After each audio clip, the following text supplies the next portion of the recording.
kualitas yang karakteristik umum air. Ini. Ya. Oke. Baik, saya lanjutkan. Ada kurang lebih 30 slide ya di sini. Kita masih di slide 19. Tolong diperhatikan karena di akhir perkuliahan nanti saya akan memberikan link untuk kalian review materi pada hari ini. Jadi kemarin kita sudah membahas bahwa prinsip penyediaan air minum itu ada 3 yang harus diperhatikan, yaitu kualitas, kuantitas, dan kontinuitas. Jadi kalau kualitas berarti kita harus melihat bagaimana kualitas air bakunya gitu ya. Yang pertama kemarin kita bahas mengenai kuantitas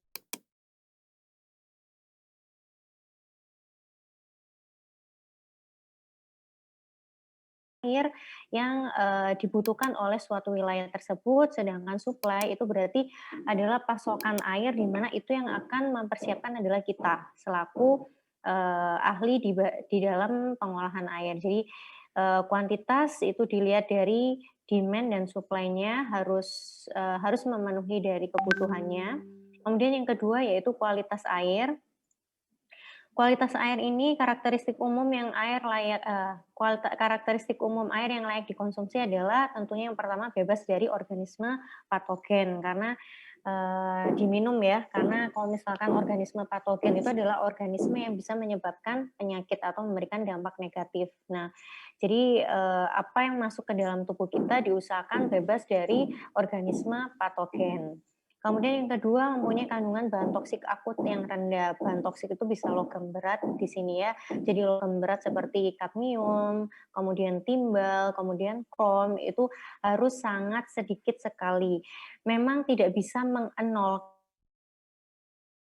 ya, tetapi kandungannya harus sangat minim sekali. Kemudian yang berikutnya adalah jernih. Jernih kita bisa melihat secara kasat mata ya. Kita pun kalau mau minum, kita melihat dulu airnya layak dikonsumsi atau enggak, dilihat dari warnanya dulu ya. Kalau kita mau minum, apakah kalau warnanya dia agak keruh, pasti kita mempertanyakan, kok keruh gitu, dan kita tidak akan mau meminum air tersebut. Kemudian yang berikutnya adalah tidak bergaram, jadi kandungan Cl-nya rendah, kemudian bebas dari bahan penyebab bau dan rasa. Biasanya bau dan rasa itu bisa diakibatkan oleh mineral itu sendiri, misalkan Fe ya, atau logam besi. Itu biasanya kalau kalian kumur aja ya pakai air bersih gitu, itu pasti bisa merasakan air ini tuh air mengandung besi atau enggak. Biasanya dia bau dan rasanya seperti besi gitu. Kemudian bau dan rasa itu juga bisa diakibatkan dari bahan organik. Jadi bahan organik di situ ada mikroorganisme, ada bahan organik. Nah, kemungkinan mikroorganisme dan bahan organik itu menimbulkan bau. Kemudian yang berikutnya tidak mengandung bahan penyebab korosif. Korosif itu bisa diakibatkan karena adanya kandungan asam, kemudian kandungan logam gitu ya. Asam ketemu dengan logam itu akan mengakibatkan korosif. Secara prinsip layak atau tidaknya air yang akan dikonsumsi itu biasanya yang dilihat adalah dari segi estetikanya ya, dilihat dari pengamatan secara fisik, warnanya, kemudian kekeruhannya gitu ya. Dan kualitas air ini sudah ada peraturan yang mengatur. Nah, biasanya hasil olahan dari air minum yang keluar dari PDAM atau pengolahan air lain itu akan disesuaikan dengan peraturan yang sudah ditentukan oleh pemerintah. Nah, itu kualitas air hasil olahan. Kita tahu bahwa air minum itu berada di tengah ya. Inputnya itu adalah air baku. Air baku yang kita sudah bahas kemarin bisa dari air permukaan, bisa dari air tanah, kemudian bisa dari air hujan dan air laut gitu ya. Nah, sumber air baku itu masuk ke pengolahan, kemudian masuk ke pengolahan. Nah, sebelum masuk ke pengolahan, itu kita harus menyesuaikan apakah air baku tersebut sudah memenuhi kelas 1 pada Peraturan Pemerintah Nomor 82 Tahun 2001. Kita kenal bahwa Peraturan Pemerintah Nomor 82 Tahun 2001 ini membahas mengenai pengelolaan kualitas air ya. Jadi di situ akan dibagi menjadi 4 kelas dari air permukaan itu ada kelas 1, 2, 3, dan 4, di mana yang paling bagus itu adalah kelas 1, yang paling jelek kualitasnya adalah kelas 4, gitu ya. Nah, untuk penentuan kelas 1, kelas 2, kelas 3, kelas 4, biasanya pemerintah daerah itu sudah mengkaji, misalkan kalau di Samarinda ada Sungai Mahakam, ada Sungai Karangmumus, itu biasanya sudah ditentukan dari pemerintah. Kalau Sungai Mahakam itu misalkan masuk ke kelas 1, Sungai Karangmumus masuk ke kelas 3 atau kelas 4, atau ada yang bahkan kelas 1 gitu. Karena sungai itu kan sebenarnya panjang ya, tidak hanya di daerah itu saja. Sungai itu akan dipengaruhi oleh daerah aliran sungainya. Jadi kalau misalkan di daerah aliran sungai itu ketika dia menemui daerah yang tidak ada kegiatan atau hanya hutan-hutan saja, pasti kualitasnya akan bagus gitu. Kalau misalkan dia mengalir ke daerah yang penuh tambang, misalkan penuh industri, penuh pemukiman, itu akan memberikan karakteristik yang berbeda. Tentunya karakteristiknya akan lebih buruk dibandingkan yang mengaliri daerah yang tidak ada kegiatan apapun. Nah, untuk air baku ini harus memenuhi kelas 1, di mana kelas 1 itu adalah air yang peruntukannya dapat digunakan untuk air baku, air minum. Jadi sudah dijelaskan di situ PP nomor 82, jika ingin mengolah air, maka pilihlah air baku yang memenuhi kelas 1 dari PP nomor 82 tahun 2001. Di situ ada beberapa parameter ya, parameter fisik, kimia, biologi gitu. Itu yang harus dipenuhi secara keseluruhan. Lalu bagaimana misalkan di suatu wilayah tersebut tidak ada air baku yang memenuhi kelas 1, apa yang dilakukan? Nah, biasanya di daerah tersebut akan mengupayakan air baku, misalkan di situ ada air sungai, hanya ada air sungai, tetapi tidak memenuhi kelas 1 untuk dijadikan air baku, gitu ya. Nah, yang dilakukan adalah mengolah terlebih dahulu si air sungai itu sampai memenuhi untuk persyaratan kelas 1. Jika sudah memenuhi kelas 1, baru air tersebut boleh dijadikan air baku untuk pengolahan air minum. Jadi secara prinsipnya sebelum masuk ke IPAM atau IPA atau pengolahan air itu harus memenuhi kelas 1. Kenapa kok harus memenuhi kelas 1? Agar hasil output-nya atau hasil pengolahan airnya itu benar-benar bisa memenuhi peraturan yang ada gitu ya. Takutnya semakin buruk air inputnya atau air bakunya, maka outputnya pun juga yang diperoleh akan semakin buruk gitu ya. Jadi kenapa harus kelas 1? Agar air yang dihasilkan juga bisa layak dikonsumsi, baik itu untuk air bersih maupun air minum. Nah, ini tampilannya di tabel itu ya, di tabel di PP nomor 82 tahun 2001. Ini untuk kelas 1-nya.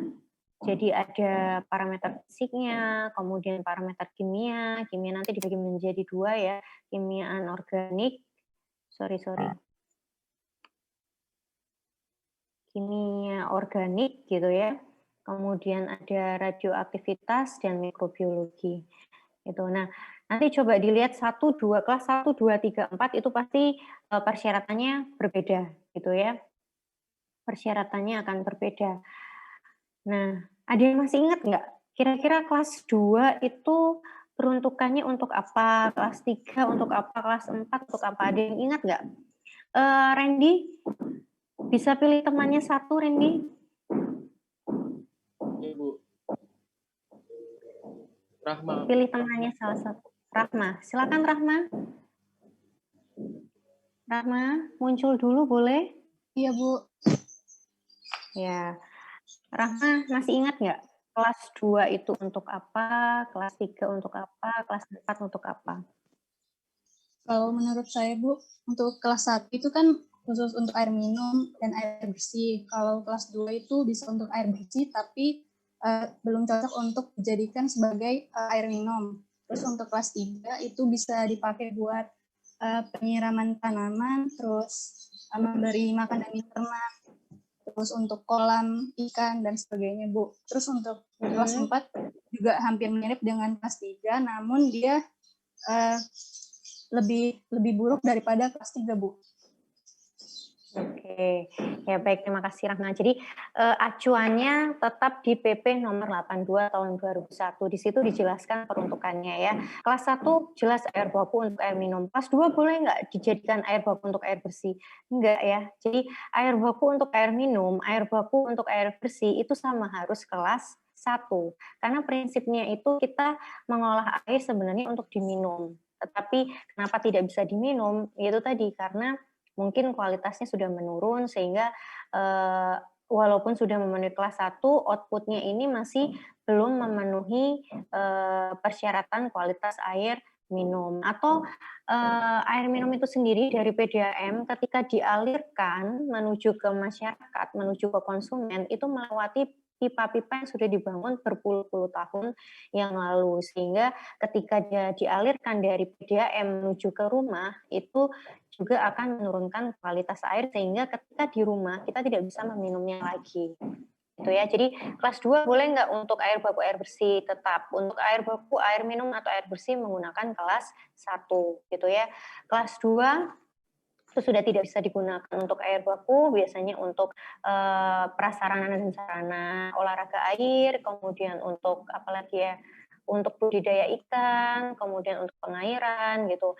Untuk yang kelas 3, sarana dan prasarana olahraga tidak diperkenankan lagi. Kelas 3 hanya diperbolehkan untuk pengairan, kemudian untuk apalagi ya tadi, pengairan tanaman, atau budidaya ikan, sedangkan kelas 4 itu kalau tidak salah hanya digunakan untuk pengairan, gitu ya. Jadi untuk air baku, air minum harus kelas 1. Oke, kemudian itu air baku. Jadi air baku inputnya masuk ke IPA atau pengolahan airnya, keluarannya atau outputnya adalah air hasil olahan yang kita sebut dengan air minum atau air bersih gitu ya. Nah, keluarannya, outputnya itu harus memenuhi persyaratan yang sudah ditentukan. Jadi air harus memenuhi kualitas bagaimana ditentukan dalam standar kualitas. Jadi kita kenal ada Permenkes nomor 416 tahun 90, tetapi itu sudah digantikan oleh Permenkes nomor 32 tahun 2017 tentang hygiene sanitasi gitu ya, tentang kualitas air untuk kepentingan hygiene sanitasi. Hygiene sanitasi itu untuk mandi, untuk mencuci gitu ya. Pokoknya untuk MCK gitu, air bersih. Sedangkan untuk air minum itu menggunakan Permenkes nomor 492 tahun 2010. Sama atau tidak persyaratan yang tertulis antara Permenkes 32 tahun 2017 dan 492 tahun 2010 itu juga beda gitu ya. Jadi tidak sama antara kedua peraturan ini. Tentunya untuk air minum dia akan lebih ketat dibandingkan untuk air bersih gitu. Kemudian kita masuk ke pengolahan air minum yang kita sudah bahas mengenai 3 prinsipnya itu ya. Kuantitas, jumlahnya, kualitas, karakteristiknya. Karakteristik dilihat dari air baku maupun air hasil olahannya. Kemudian kontinuitas, kita harus melihat bagaimana apakah air itu bisa secara kontinu diberikan atau ya diberikan kepada masyarakat, kepada penduduk di wilayah perencanaannya itu.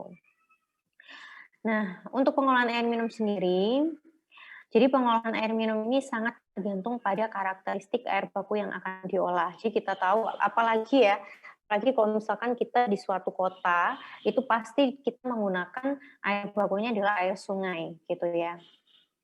Nah, air sungai itu karakteristiknya dipengaruhi oleh daerah alirannya, gitu. Apakah sungai itu sudah melewati industri, sudah melewati pemukiman yang padat penduduk, pertanian dan lain sebagainya. Karakteristik air baku itu akan menentukan pengolahan apa saja yang kita gunakan, kemudian pengolahan apa saja yang kita gunakan. Jadi pengolahan air minum itu akan tergantung dari karakteristik dari air baku itu.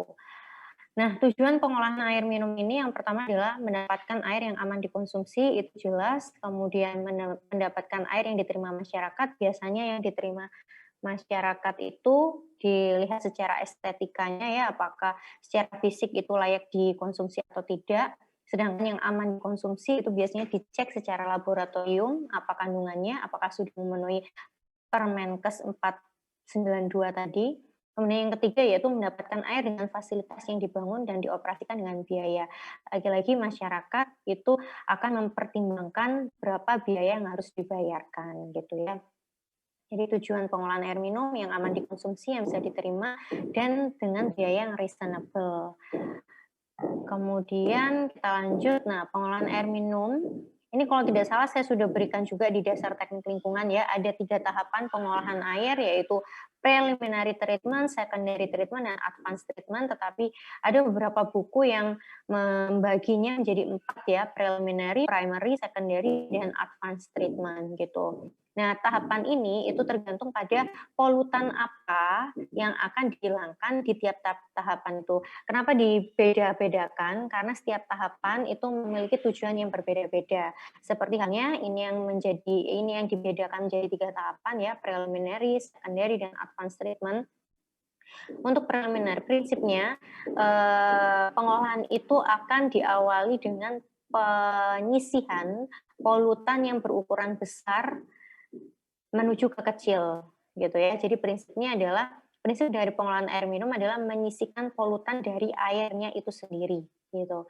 Nah, 3 tahapan ini itu dimulai dari tahapan untuk menghilangkan polutan yang besar menuju ke kecil. Jadi kalau kita berbicara preliminary treatment itu kita akan fokus untuk menghilangkan partikel-partikel yang berukuran besar gitu ya, besar seperti sampah gitu ya, atau kerikil atau partikel-partikel diskrit gitu. Nah, preliminary treatment tujuannya untuk menghilangkan polutan besar atau kasar, kemudian ada partikel diskrit juga yang dihilangkan. Apa itu partikel diskrit? Saya ingin tahu. Randy, pilih temannya satu lagi, Randy. Muhammad Singgi, Bu. Singgi. Oke, Singgi silahkan. Singgi, tes suara. Iya, Bu. Ya, Muhammad Singgi. Partikel diskrit itu apa ya, Singgi ya? Partikel diskrit ya. Bentar, Bu.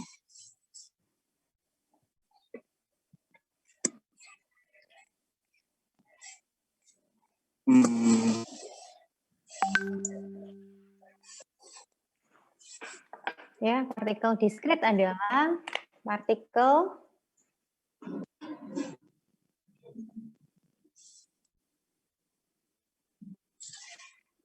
yang kalau nggak salah tuh tidak mengalami perubahan bentuk, Kak, Bu.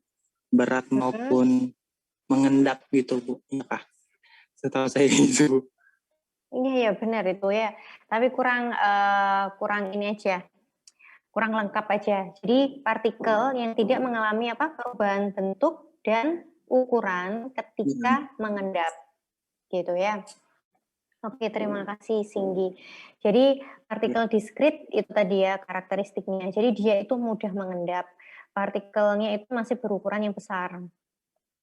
Sehingga ketika diendapkan dia sangat mudah dan tidak mengalami perubahan bentuk serta ukuran. Nah, contoh unit yang ada di preliminary treatment ini adalah screening, kemudian kombinator. Kombinator itu unit pendukung aja ya, karena ini itu sebagai pencacah gitu ya, sebagai pencacah partikel-partikel yang terlalu besar. Kemudian ada chamber dan ada prasedimentasi. Nah, kalau screening itu dia memisahkan antara sampah dengan air. Kalau tidak salah, dulu juga sudah pernah saya lihatkan ya contohnya. Jadi ada saringan, jadi besi yang ditata sejajar gitu ya. Kemudian besi ini yang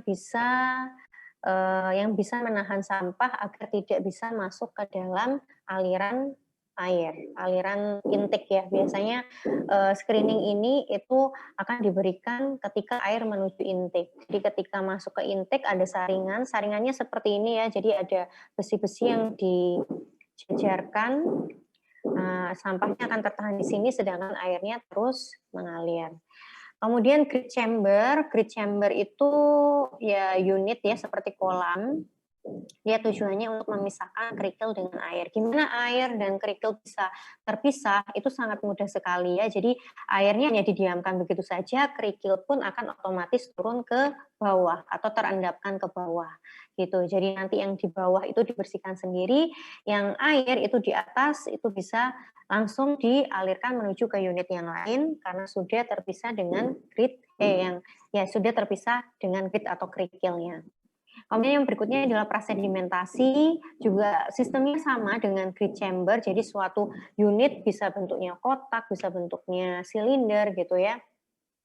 Air dimasukkan ke kemana ke unit tersebut, didiamkan selama beberapa jam, kemudian harapannya adalah partikel diskrit, kemudian kerikil, dan partikel kasar yang lainnya itu menuju ke bawah untuk mengendap, dan airnya tetap di atas. Jadi endapannya di bawah, yang partikel diskrit, partikel kasar, kerikil itu di bawah, sedangkan airnya tetap di atas. Itu adalah preliminary treatment. Kemudian yang kedua adalah secondary treatment atau pengolahan tahap kedua. Apa yang dihilangkan dalam pengolahan tahap kedua yaitu polutan kecil, ya polutan yang lebih kecil dibandingkan yang si preliminary treatment itu. Polutan kecil itu biasanya kita sebut dengan partikel koloid, gitu ya. Partikel koloid, kemudian ada partikel diskrit di sini. Ada partikel diskrit juga di sini. Jadi partikel diskrit itu di sini tujuannya hanya menyisipkan partikel diskrit yang tidak bisa ter-remove di sini, gitu ya. Kemudian selain partikel diskrit kita kenal ada partikel koloid. Apa kira-kira partikel koloid ya? Randy, silakan tunjuk temannya satu. Bu. Alfi, Bu.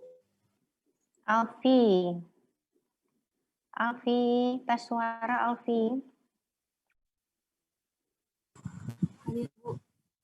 Oh, cewek. Saya kira Alfi itu cowok. Alfi, partikel koloid itu apa ya? Dia kayak terlarut gitu Kak, Bu. Ya, partikel yang sangat stabil gitu ya. Ya, terima kasih Alfi. Jadi partikel yang dihilangkan dari secondary treatment adalah partikel koloid, partikel kecil ya atau polutan kecil yang kita biasa kenal dengan partikel koloid. Dan ada sebagian partikel diskrit karena tidak bisa ter-remove di preliminary treatment gitu. Nah, partikel koloid adalah partikel yang sangat stabil ya. Jadi sangat sulit untuk dipisahkan. Jadi kalau misalkan ada ikatan plus sama minus, udah itu menjadi satu ikatan yang utuh gitu ya. Jadi tidak bisa dipisahkan secara fisik gitu ya. Harus ada perlakuan tertentu agar bisa memisahkan si polutan koloid itu, si partikel koloid itu. Jadi partikel koloid adalah partikel yang sangat stabil ya, sangat kecil, sangat stabil dan terlarut di dalam air. Nah, unit-unitnya itu ada pengaduk cepat, pengaduk lambat, atau koagulasi flokulasi, ya kan? Koagulasi pengaduk cepat, flokulasi pengaduk lambat, kemudian ada sedimentasi, kemudian ada filter. Nah, koagulasi itu berarti ya suatu unit di mana di unit tersebut itu diaduk secara cepat ya, pengadukannya itu biasanya tidak lebih dari 1 menit dengan kecepatan di atas 100 rpm gitu. Nah, itu jika mekanis ya, tetapi secara teknisnya, secara di lapangannya, kalau di lapangan itu jarang sekali menggunakan pengaduk yang berputar gini atau menggunakan alat alat atau motor ya, motor yang berputar itu sangat jarang sekali. Biasanya yang digunakan adalah pengaduk hidrolis. Pengaduk hidrolis itu seperti terjunan. Jadi kalau misalkan air diterjunkan ya dari ketinggian tertentu yang perbedaan tingginya sangat besar, itu pasti akan terjadi pengadukan secara cepat seperti yang terjadi di air terjun ya, misalkan air terjun jatuh ke bawah, maka di bawah air yang turun ke bawah itu ya, di bawahnya itu akan terjadi pengadukan secara cepat gitu. Kemudian pengadukan lambat berarti ya pengadukannya secara lambat ya. Biasanya itu bervariasi ya, bisa lebih dari 1 menit, bisa 5 menit, bisa 10 menit. Biasanya pengadukan lambat itu nanti akan dibagi menjadi beberapa tahapan, bisa 2 tahapan, bisa tahapan gitu ya. Jadi kalau koagulasi hanya 1 tahapan saja dengan 1 kecepatan, sedangkan flokulasi itu bisa menjadi beberapa tahapan, misalkan koagulasi tahap 1 itu 15 menit dengan putarannya misalkan 80 rpm. Kemudian flokulasi tahap kedua putarannya bisa 60 rpm dengan waktu 15 menit. Terus yang ke tahap ketiga itu bisa 15 menit dengan RPM-nya 40 RPM atau 20 RPM gitu ya. Jadi untuk flokulasi itu sendiri itu memang dilakukan secara bertahap gitu ya. Jadi dari koagulasi yang pengadukannya sangat cepat itu tidak langsung misalkan dari 150 RPM langsung dijadikan 20 RPM, 40 RPM, itu tidak seperti itu. Jadi diturunkan secara bertahap, misalkan 120 RPM. Nah, masuk koagulasi itu masuk dulu 90 RPM, 70 RPM, 50 RPM, dan seterusnya. Jadi diatur bertahap, tidak langsung terdapat perbedaan signifikan dalam perputarannya itu. Nah, tujuannya apa unit itu diaduk secara cepat atau lambat? Biasanya di dalam koagulasi itu karena ini memisahkan partikel koloid ya, partikel yang sangat stabil. Di situ ada ikatan positif dan negatif. Nah, itu pemisahannya harus ditambahkan dengan bahan kimia gitu. Jadi bahan kimia ditambahkan di situ, kemudian diaduk secara cepat. Tujuannya adalah untuk menghomogenkan si bahan kimia itu agar si bahan kimia itu bisa melepaskan ikatan si koloid dan menggandeng si koloid itu gitu. Kemudian menggandeng si koloid tersebut menjadi suatu inti flok gitu. Nah, sedangkan flokulasi kenapa harus diaduk lagi? Itu untuk memperbesar ukuran si inti flok itu. Jadi harapannya ketika koagulasi itu sudah membentuk suatu inti flok, flokulasi di tahap flokulasi pengadukan lambat, ketika diaduk lambat, inti floknya itu tidak pecah dan antara inti flok yang satu dengan yang lainnya itu bergabung menjadi partikel flokulen atau menjadi makroflok ya, jadi flok yang berukuran besar atau yang kita kenal dengan partikel flokulen. Nah, partikel flokulen ini yang akan nantinya mudah mengendap di unit berikutnya yaitu unit sedimentasi gitu ya. Prinsipnya sama antara prasedimentasi dengan sedimentasi, yaitu memisahkan air dengan memanfaatkan gaya gravitasi, yang memisahkan air dengan polutannya secara gravitasi, tetapi yang membedakan adalah prasedimentasi itu dia menghilangkan partikel diskrit, sedangkan sedimentasi menghilangkan partikel flokulen, di mana partikel flokulen itu bisa diperoleh dari unit pengaduk cepat dan pengaduk lambat atau koagulasi dan flokulasi.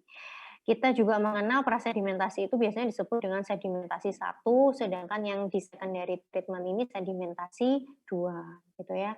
Kemudian yang berikutnya adalah filter. Jadi setelah disedimentasi, partikel flokulen sudah hilang ya, partikel koloid yang berubah menjadi partikel flokulen itu hilang, diendapkan di sedimentasi, air hasil olahan dari sedimentasi masuk ke filtrasi. Nah, filtrasi itu adalah unit pengolahan yang berbutir. Tujuannya adalah untuk menghilangkan polutan yang ada di air dengan cara menyaring gitu ya. Jadi tidak menggunakan saringan gitu ya. Filtrasi itu kan filter itu menyaring gitu ya. Nah, tetapi tidak menggunakan saringan. Nah, saringannya itu berupa media berbutir. Jadi kalau misalkan kita menaruh batu atau kerikil, itu antara batu yang satu dengan batu yang kedua itu ada celah sedikit. Nah, celah sedikit itu tujuannya untuk mengalirkan air. Sedangkan harapannya adalah polutan itu tertahan di celah tersebut gitu. Karena celah antara batu satu dengan batu yang lain atau kerikil satu dengan kerikil yang lain itu sangat kecil. Nah, kemungkinan hanya air yang bisa mengalir. Nah, harapannya seperti itu. Kemudian di tahap berikutnya ada advanced treatment, yaitu pengolahan tambahan ya, pengolahan lanjutan. Jadi pengolahan ini tuh sebenarnya tidak wajib ada di dalam pengolahan air, boleh ada, boleh tidak gitu ya. Tujuannya adalah untuk menghilangkan polutan yang berdimensi molekul atau ionik. Jadi yang sudah spesifik. Misalkan di sini sudah hilang semua, sudah bagus, sudah jernih, tetapi ketika dicek masih Fe-nya masih tinggi, Mn-nya masih tinggi, kemudian masih ada logam berat, masih ada mikroorganisme. Nah, mikroorganisme kita tahu bahwa ukurannya sangat renik sekali, yang tidak bisa kita hilangkan di preliminary treatment dan secondary treatment. Maka dari itu kita harus menambahkan si advanced treatment. Kalau misalkan dari preliminary dan secondary treatment itu sudah memenuhi semuanya, maka tidak diperlukan advance. Tetapi kalau dari hasil laboratorium menunjukkan bahwa masih ada kandungan ion atau kandungan logam atau kandungan mikroorganisme, maka kita harus menambahkan si advance treatment itu. Nah, advanced treatment itu ada ion exchange, kemudian ada adsorb. Kalau ion exchange itu berarti prinsipnya ya bertukar ion ya, bertukar ion. Jadi misalkan ada garam NaCl gitu ya. Nah, kita tambahkan misalkan hidroksida. Nah, hidroksida ini yang nanti akan memecah si NaCl itu jadi Na akan ketemu dengan OH gitu ya. Jadi pertukaran ion itu untuk memecah polutan yang memiliki ikatan utuh. Jadi ikatan si polutan itu akan terganggu. Kemudian ada absorpsi atau penjerapan, kemudian ada stripping gas, jadi penambahan gas di situ. Kemudian ada flotasi, itu prinsipnya sama dengan sedimentasi ya, memisahkan air menjadi dua lapisan, tapi kalau sedimentasi itu endapannya atau polutannya ada di bawah, sedangkan flotasi polutannya ada di atas. Kemudian ada biofilter itu ya seperti filtrasi, tetapi dia memanfaatkan si mikroorganisme. Kemudian ada nitrifikasi, denitrifikasi. Kita tahu nitrifikasi itu adalah perubahan amonia atau amonium menjadi nitrat ya. Kemudian denitrifikasi perubahan nitrat menjadi gas N2 bebas ya. Jadi harapannya ketika N-nya tinggi itu bisa dijadikan N2 bebas yang melayang di udara gitu ya. Jadi polutannya di air itu dipindahkan ke udara berupa N2. Kemudian ada fluoridasi, ada desinfeksi yang sering kita gunakan ya, desinfeksi untuk menyisihkan patogen, mikroorganisme patogen. Kemudian ada penyisian logam yang lain seperti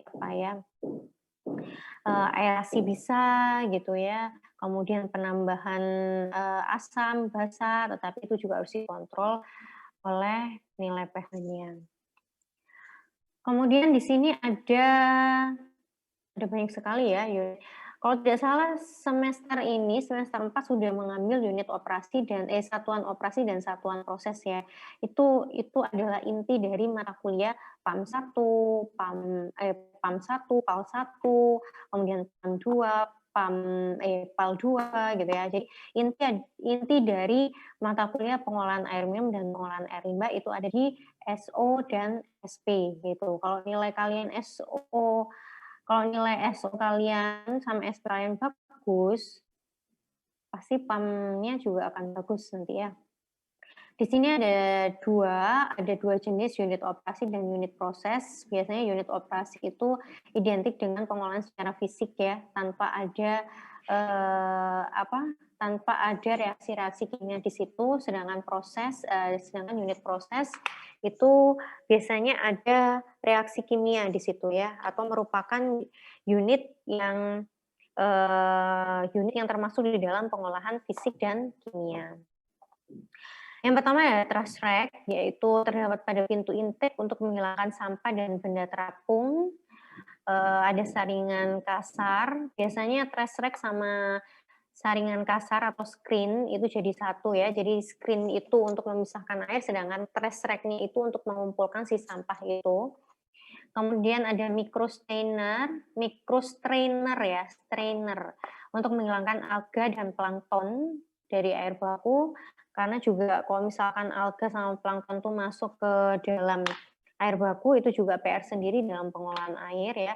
Tapi biasanya di dalam IPA di sini itu jarang sekali menggunakan strainer ya. Hanya screening sama trash rack aja. Kemudian yang berikutnya ada aerasi, air ya. Air berarti penambahan udara, di situ udaranya dalam bentuk oksigen. Jadi harapannya ketika oksigen itu ditambahkan di dalam air, itu ada ion-ion yang bisa mengikat ada ion-ion yang dapat diikat oleh si oksigen itu, seperti Fe itu bisa diikat oleh oksigen, Mn gitu ya. Jadi harapannya seperti itu, tujuan utamanya bukan menambah nilai oksigen di dalam air ya, tetapi menambah nilai oksigen untuk menghilangkan polutan yang bisa menimbulkan rasa dan bau gitu. Bisa bahan organik juga dihilangkan dari situ ya. Kemudian pengadukan tadi sudah dibahas ya, ada pengadukan pengadukan mempercepat dan menyelamatkan pendistribusian bahan kimia ke pengadukan ini itu sebelum masuk ke koagulasi ya. Biasanya koagulasi tadi itu kan membutuhkan bahan kimia yang disebut dengan koagulan. Nah, koagulan itu biasanya sudah disiapkan dalam bentuk cairan, dalam bentuk liquid, bukan dalam bentuk serbuk atau bubuk. Nah, biasanya bahan kimia itu dilarutkan di pengadukan terlebih dahulu sesuai dengan dosis yang dibutuhkan. Misalkan dosisnya 10 mg per liter. Nah, berarti diambil 10 mg bahan kimia itu dimasukkan ke air 1 liter kemudian diaduk. Nah, ini adalah proses pengadukan. Nah, setelah pengadukan itu baru hasil pengadukan itu nanti disemprotkan atau dialirkan ke koagulasi ya untuk terbentuk inti vlog, kemudian flokulasi, sedimentasi. Nah, ini adalah ada preoksidasi ya di sini. Yaitu pemakaian bahan pengoksidasi seperti ozon, potasium permanganat ya atau KMNO4 dan senyawa klorin ke dalam air baku untuk menghambat pertumbuhan mikroba dan mengoksidasi senyawa rasa, bau dan warna. Jadi kalau aerasi itu menggunakan gas itu tadi ya, sedangkan yang oksidasi itu menggunakan bahan kimia yang kandungannya ada oksigennya. Tujuannya sama seperti si aerasi, yaitu untuk mengoksidasi bahan organik, bisa mengoksidasi mineral seperti besi dan mangan gitu ya, atau bisa menghilangkan bau dan rasa. Nah, kemudian filtrasi tadi ya, penghilangan partikel dengan penyaringan yang menggunakan media berbutir. Jadi ada media seperti kerikil, kemudian pasir, kemudian sekarang banyak sekali ya media-media yang bisa digunakan di dalam filtrasi. Itu bisa menggunakan arang juga ya, arang dari sampah-sampah yang tidak digunakan lagi gitu. Nah, filtrasi ini ada yang menggunakan single layer, ada yang menggunakan mixed layer, ada yang menggunakan multi layer. Itu tergantung dari media yang digunakan. Apakah hanya satu, ataukah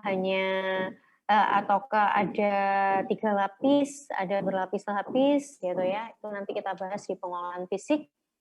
Kemudian ada presipitasi kimia. Presipitasi kimia itu berarti presipitasi itu pengendapan ya. Pengendapan. Nah, adanya pengendapan itu pasti ada proses penambahan bahan kimia ke dalam larutan. Jadi presipitasi kimia itu identik dengan penambahan bahan kimia ke dalam air untuk mengubah padatan pelarut spesifik menjadi bentuk tak terlarut sehingga mudah untuk diendapkan.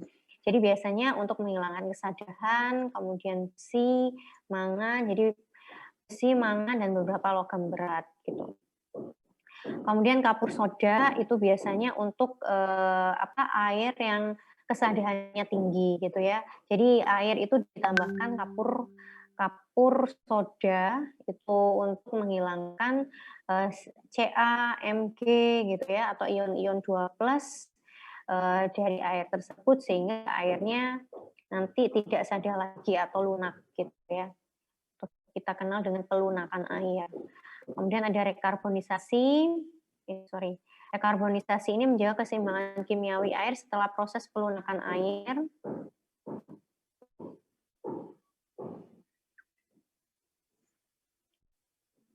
Jadi rekarbonisasi ini dibutuhkan ketika lanjutan dari pelunakan air ya. Jadi setelah pelunakan air itu ditambahkan dengan unit rekarbonisasi itu.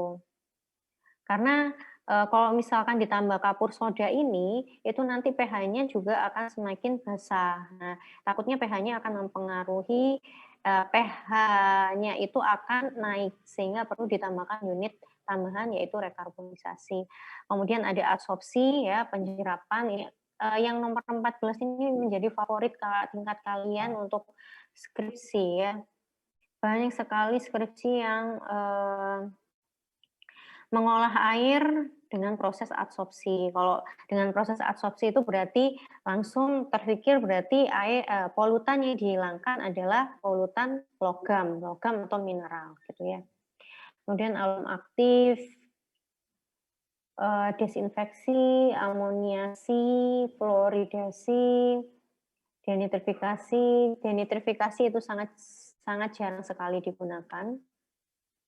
Kemudian ada demin atau demineralisasi. Biasanya demineralisasi, ini contohnya ada ion exchange, RO, kemudian elektrodialisis, destilasi, pembuangan itu biasanya digunakan untuk pengolahan air laut menjadi air minum atau air bersih, gitu ya. Prinsipnya adalah menghilangkan segala mineral yang ada di air laut tersebut sehingga layak untuk dikonsumsi, jadi tidak menimbulkan rasa asin. Oke, itu adalah perkuliahan pada hari ini. Saya akan share link-nya. Mohon maaf tadi plumbing itu saya belum share link-nya ya. Saya akan share melalui chat di mana ini? Di Zoom. Saya dibantu, tolong dibantu Iqbal. Tolong di screen capture ya, Iqbal. Aduh, lupa saya. Sebentar, Iqbal. Sudah absen belum? Sudah, Bu. Sudah ya? Karena sebenarnya waktunya sampai 10.45. Sudah lewat ya. Semoga sudah absen semua. Oke, silakan di on cam semua. Saya minta tolong Iqbal untuk capture. Saya akan copy link-nya terlebih dahulu ya.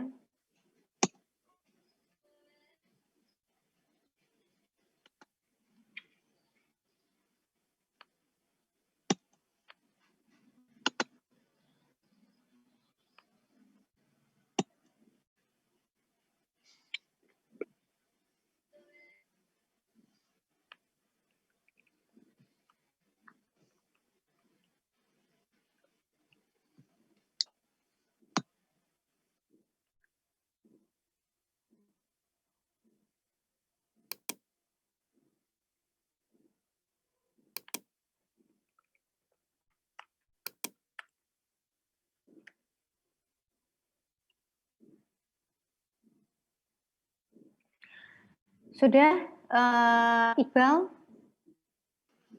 Sudah, Bu. Sudah.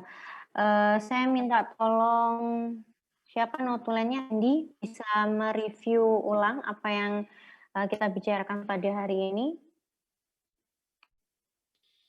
Ya, Bu.